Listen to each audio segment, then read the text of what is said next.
नमस्कार दोस्तों, स्वागत है आपका हमारे चैनल। मैं हूँ स्केरी राज। आप सुन रहे हैं भूतिया कहानी वे भी मेरी जुबानी। कहानी शुरू करने से पहले अगर आपको हमारी कहानियाँ अच्छी लगे तो हमारे चैनल को सब्सक्राइब करना ना भूलें। इसके आपका और हमारा रिश्ता बढ़ेगा और हमारी सारी कहानियाँ आपको आसानी से मिल जाएगी। तो चलिए शुरू करते हैं आज की कहानी। दोस्तों, मेरा नाम राजू है और मैं पेशे से एक ट्रक ड्राइवर हूँ।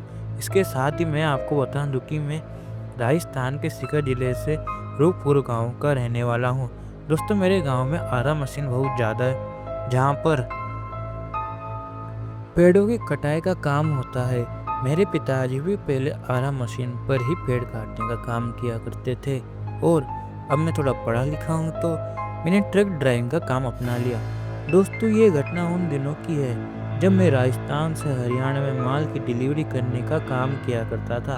क्योंकि मेरे गांव में आरा मशीन ज़्यादा थी तो मुझे मेरे गांव में ही काम मिल गया था और मैं मेरे गांव की आरा मशीन से ही लकड़ियां भरकर हरियाणा में पहुंचाने का काम किया करता था। और अक्सर मैं माल की डिलीवरी शाम के समय ही लेकर निकलता था और दूसरे दिन शाम तक मुझे जहाँ भी माल पहुंचाना होता था मैं वहाँ माल पहुंचा दिया करता था। और उस दिन भी मैं ठीक हमेशा की तरह शाम को ही माल की डिलीवरी लेकर निकला था। अब मुझे सब्र करते हुए काफ़ी वक्त हो गया था। धीरे धीरे शाम के ढलने के बाद रात हो रही थी, इसलिए मैंने सोचा कि कोई अच्छा सा ढाबा देखकर कहीं पर खाना खाया जाए। और यही सोचकर कुछ दूर आगे चलने के बाद मुझे हाईवे के बगल में ही एक ढाबा नजर आता है। ढाबे को देखकर मैं ट्रक की रफ्तार को थोड़ा धीमे कर लेता हूँ और दूर से देखने में वो ढाबा काफ़ी ठीक ठाक लग रहा था, इसलिए मैंने उसी ढाबे पर खाना खाने का मन बना लिया और अपने ट्रक को उस ढाबे की पार्किंग में ले जाकर पार्क कर दिया। लेकिन इसके बाद मैं जैसे ही ट्रक से उतरा और जब मैंने चारों तरफ नज़र घुमाकर देखा तो मैंने देखा कि उस ढाबे पर ज़्यादा चहल पहल नहीं थी। खैर, मैंने सोचा मुझे तो सिर्फ खाना खाना है और यही सोचकर जब मैं अंदर गया तो मैंने देखा कि मेरे से पहले भी वहाँ पर कुछ और भी ट्रक ड्राइवर खाना खा रहे थे। उन लोगों से थोड़ी बातचीत और हंसी मजाक करने के बाद मुझे भी जो खाना था मैंने उस ढाबे वाले को ऑर्डर कर दिया। कुछ देर बाद ढाबे वाला मेरा खाना लेकर आ गया और इसके बाद मैंने खाना खाना शुरू किया। अभी मैं खाना खा ही रहा था कि तभी मेरी नज़र अचानक खाना खाते वक्त उस ढाबे के बाहर खड़े एक छोटे बच्चे पर गई। बच्चा बड़ी मासूम नज़रों से मेरी ओर देख रहा था। तभी मैंने उस बच्चे की तरफ से अपना ध्यान हटाते हुए फिर से खाना खाने लगा, क्योंकि मुझे लगा कि ये यहीं के आसपास का कोई बच्चा होगा। लेकिन खाना खाते वक्त एक बार फिर से मेरी नज़र उस बच्चे की तरफ गई और वे बच्चा अभी भी मुझे एकटक देख रहा था। इस बार जब मैंने उस बच्चे को गौर से देखा तो मुझे मालूम हुआ कि उस बच्चे ने शायद कोई स्कूल ड्रेस पहन रखी है और उसके कंधों पर पीछे की तरफ बैग लटका हुआ है। दिखने में वे बच्चा काफ़ी मासूम लग रहा था। तभी मुझे लगा कि शायद उस बच्चे को भूख लगी होगी और मैंने एक बार उसके पास जाकर उससे पूछना चाहा। तभी मेरे दिमाग में ख्याल आया कि रात काफ़ी वक्त हो चुका है और इस वक्त ये बच्चा वे भी स्कूल ड्रेस और एक बैग के साथ यहाँ क्या कर रहा है। यही सोचने के साथ मेरे मन में एक शंका और उत्पन्न हुई कि कहीं ये बच्चा स्कूल से आते वक्त अपना रास्ता तो नहीं भटक गया और शायद ये अपने घर वालों की तरह लाश में इधर से उधर भटक रहा है और कहीं ना कहीं इसके घर वाले भी इसे ढूंढ रहे होंगे। ये सब सोचने के बाद उस बच्चे के लिए मेरे मन में काफ़ी चिंता होने लगी और साथ ही साथ उसका चेहरा भी इतना मासूम था कि किसी भी व्यक्ति को उस पर तरस आ जाए। इसलिए मैंने अपना खाना बीच में ही छोड़कर उठा और उस बच्चे के पास जाकर उससे उसका नाम पूछा और वह इस वक्त यहाँ पर अकेला क्यों खड़ा है ये भी उससे जानने की कोशिश की। और तभी जो मैं पहले सोच रहा था वही जवाब उस बच्चे ने दिया। उसने मुझसे कहा कि वह स्कूल से आते वक्त अपने दोस्तों से बिछड़ गया है और अब उसे घर जाने में उसकी कोई भी मदद नहीं कर रहा है। यही बोलकर वे बच्चा थोड़ा मायूस हो गया। इसके बाद मुझे उसके ऊपर काफ़ी तरस आया और उसके लिए बुरा भी लगा। मैंने मन ही मन सोचा कि पता नहीं कितने टाइम से ये बच्चा यहाँ भूखा प्यासा भटक रहा है। अभी मैं उससे खाने के लिए पूछने ही वाला था कि तभी अचानक से वे बच्चा बोल पड़ा कि अंकल मुझे काफ़ी भूख लगी है। ये सुनने के बाद मैं उस बच्चे को अपने साथ ढाबे पर ले गया और उसे अपने साथ खाना खाने के लिए बिठाया, पर वे बच्चा जो मेरी थाली में खाना था उसे नहीं खा रहा था। तभी मैंने उससे पूछा क्या हुआ, खा क्यों नहीं रहे हो? तभी उस बच्चे ने मुझे जो उस वक्त कहा उसे सुनकर एक बार के लिए तो मुझे थोड़ा अजीब लगा, पर फिर मुझे लगा कि कोई बात नहीं, बच्चे का मन है और सही बच्चों का मन अक्सर ऐसा ही होता है। दरअसल उस बच्चे ने मुझसे कहा कि मुझे ये नहीं खाना, मुझे तो गुलाब जामुन, जलेबी और बर्फ़ी इनमें से कुछ खाना है।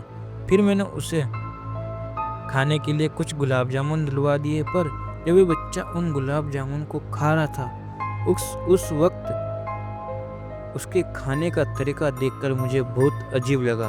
उसके खाने के तरीके से ऐसा लगा कि जैसे कई दिनों से कुछ खाया ही ना हो या फिर ज़िंदगी में उसने पहली बार गुलाब जामुन खाया हो। पर फिर भी मैंने ये सोचने लगा कि कोई बात नहीं, बच्चा है और सही बच्चे बचपन में ऐसे ही होते हैं। खाना खाते वक्त उस बच्चे से पूछा कि बेटा तुम्हारा घर कहाँ है और तुम्हारा गांव कौन सा है? तभी बच्चे ने मुझे एक गांव का नाम बताया, पर मैं उस गांव के बारे में कुछ भी नहीं जानता था। फिर जब मैंने उस ढाबे वाले से उस गांव के बारे में पूछा तो उसने बताया कि यहाँ से कुछ ही दूर पर हाईवे के बगल में एक छोटा सा गांव है। तो फिर मैंने सोचा कि इसके माँ बाप इस बच्चे के लिए परेशान हो रहे होंगे, क्यों ना मैं ही इसे इसके गांव छोड़ दूं। फिर मैंने उस बच्चे से पूछा कि क्या तुम मेरे साथ तुम्हारे गांव चलोगे? तो उसने हाँ में अपना सिर हिलाया और उसके बाद मैं उस बच्चे को लेकर अपने ट्रक की तरफ चल पड़ा। फिर मैंने उस बच्चे को अपने साथ अपने ट्रक में बिठाया और हाईवे के बगल से जो उसकी गांव के लिए रास्ता जा रहा था उस रास्ते पर अपने ट्रक को ले लिया। अब तकरीबन रात के 10:30 बज चुके थे और मैं उस अनजान रास्ते पर उस अनजान बच्चे के साथ अपने ट्रक को लेकर जा रहा था। अब मैं ट्रक को लेकर उस रास्ते पर काफ़ी दूर आ चुका था, लेकिन अभी तक भी मुझे उस रास्ते पर कोई भी गांव नज़र नहीं आ रहा था। इसलिए मैंने उस बच्चे से पूछा कि बेटा और कितनी दूर है तुम्हारा गांव? तभी बच्चा मुझे बस चलते रहने के लिए इशारा करता है और वे रास्ता धीरे धीरे बहुत ज़्यादा वीरान और सुनसान होता जा रहा था। मुझे तो उस रास्ते को देखकर आगे कोई भी गांव होने की उम्मीद ही नज़र नहीं आ रही थी। तभी मैंने उस बच्चे से फिर से पूछा कि बेटा इस सुनसान रास्ते पर और कितनी दूर है तुम्हारा गांव? तो इस बार अचानक से बच्चा बोला पड़ा आगे जाकर शमशान घाट आएगा, मुझे वहीं पर उतार देना। उस बच्चे की बात सुनकर मैं अपने हाथ में पहनी घड़ी की तरफ नज़र घुमाई और समय को देखकर मुझे उस बच्चे की ये बात बहुत अजीब लगी। तभी मैंने कहा कि शमशान घाट पर क्यों, तुम्हारा घर कहाँ है? मैं तुम्हारे घर पर ही छोड़ देता हूँ। वैसे भी मैं इतनी दूर आ ही गया हूँ तो थोड़ी दूर और सही। खैर वैसे भी मुझे लेट तो बहुत ज़्यादा हो रहा है और अब इतनी दूर मुझे वापस भी तो जाना है।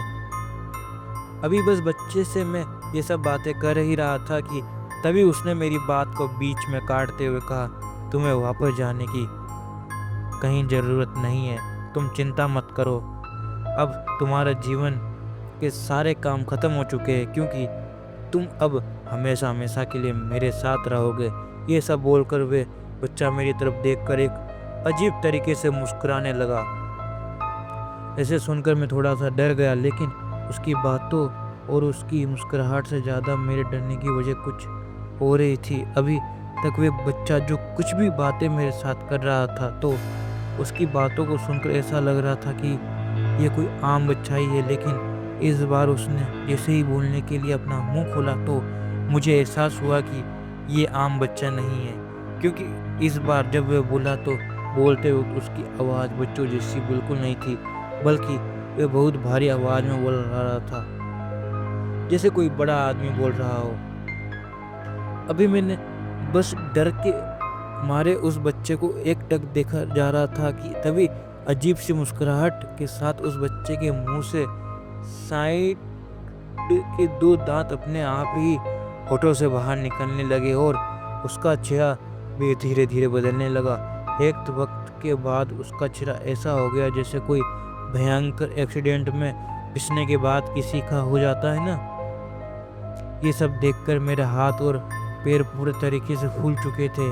अब मेरी समझ में आ चुका था कि ये कोई आम बच्चा नहीं बल्कि कोई जिन्नत है। आज मेरे बुरे तरीके से इसकी चंगुल में फंस चुका हूँ।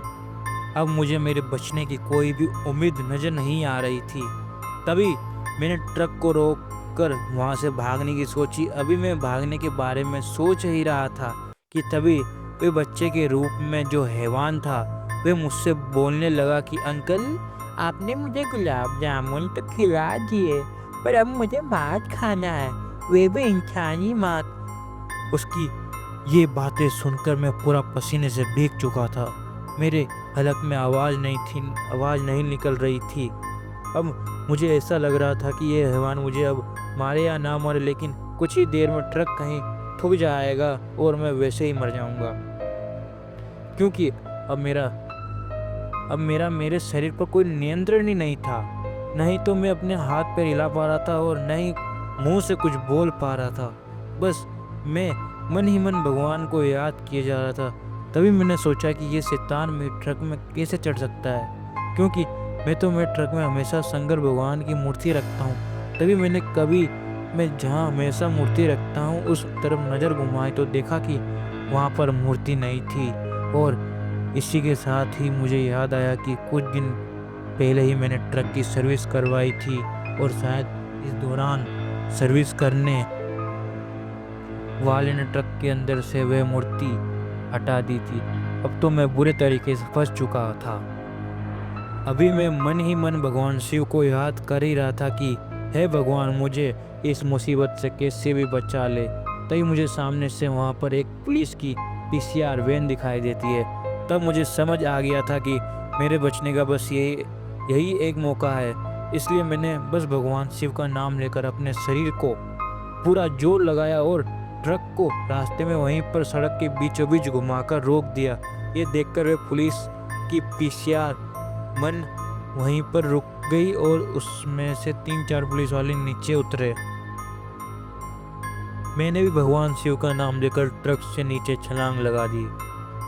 मेरे छलांग लगाते ही उस शैतान ने मुझे पकड़ने की कोशिश की, लेकिन तब तक वे पुलिस वाले मेरे काफ़ी करीब आ चुके थे और काफ़ी ज़्यादा गुस्से में थे, और इसलिए वे जल्दी जल्दी मेरी तरफ आ रहे थे और मेरे पास आकर मुझसे कहने लगे कि क्यों भाई, शराब वराब पी रखी है क्या ऐसे बीच रास्ते में गाड़ी कौन रोकता है, वह भी इस तरह से। तभी मैंने उन पुलिस वालों से कहा कि साहब, मुझे इस शैतान से बचा लो। कौन शैतान? पुलिस वाले ने कहा। बड़े आश्चर्य से मेरी तरफ देखा, किस शैतान की बात कर रहे हो? तभी मैंने उनसे कहा कि वही साहब जो मेरे ट्रक के केबिन में बैठा हुआ है। तभी पुलिस वालों ने ट्रक के केबिन की तरफ देखकर कहा कि केबिन में तो कोई भी नहीं है। तभी मैंने डर के मारे थरथरा हुआ उन्हें पुलिस वालों से कहा कि साहब ठीक से देखिए, वे वही ट्रक के केबिन में बैठा है और मुझे जान से मारना चाहता है। लेकिन फिर भी पुलिस वालों ने वही जवाब दिया, केबिन में कोई भी नहीं है। फिर मैंने शुरू से लेकर अंत तक जो भी घटना मेरे साथ हुई वह सारी घटना पुलिस वालों को बताई। तभी उन पुलिस वालों ने में से एक थोड़े ज़्यादा उम्र के पुलिस वाले अंकल थे। उन्होंने मुझसे कहा कि मैं तुम्हारी बात समझ गया हूँ और मैं तुम्हारी बात से सहमत भी हूँ। आज से कुछ साल पहले एक ट्रक वाले ने एक स्कूल के बच्चे को सड़क पर चलते वक्त टक्कर मारकर कुचल दिया था और तभी से उस बच्चे की आत्मा उस रास्ते से गुजरने वाले कई ट्रक वालों को परेशान करती है। आज तो तुम्हारा नसीब अच्छा था तो जो तुम बच गए, वरना कई ट्रक ड्राइवरों की तो लाश भी नहीं मिलती है। और जिनका नसीब तुम्हारी तरह अच्छा होता है और जो बच जाते हैं बचने के बाद बिल्कुल तुम्हारी तरह की कहानियाँ हमको सुनाते हैं। मैं कई सालों से इस थाने में हूँ, नौकरी कर रहा हूँ, इसलिए मुझे इस क्षेत्र में होने वाली इस तरह की सभी घटनाओं के बारे में जानकारियाँ है। तभी मैंने पुलिस वालों से कहा कि कृपया करके आप मुझे सुरक्षित यहाँ से बाहर निकालिए, और उस दिन पुलिस वालों की वजह से मेरी जान बच गई। ये के होने के बाद मुझे हमारे राजस्थान में कहीं जाने वाली बड़ी बुजुर्गों की एक लाइन याद आ रही थी कि उड़ते तीतर लेना इंसान को हमेशा परेशानी में ही डालते हैं। आप में से जो राजस्थान से होंगे वे इस कहावत का मतलब ज़रूर जानते होंगे। तो दोस्तों, ये थी हमारी आज की कहानी। आपको कैसी लगी कमेंट बॉक्स में कमेंट करके ज़रूर बताएं, और आप में से कोई कौन कौन राजस्थान से है जो इस कहावत उड़ते तीतर लेना का मतलब जानता है, कमेंट बॉक्स में कमेंट करके ज़रूर बताना। फ़िलहाल के लिए अपना ध्यान रखें और अंधेरे में न जाए।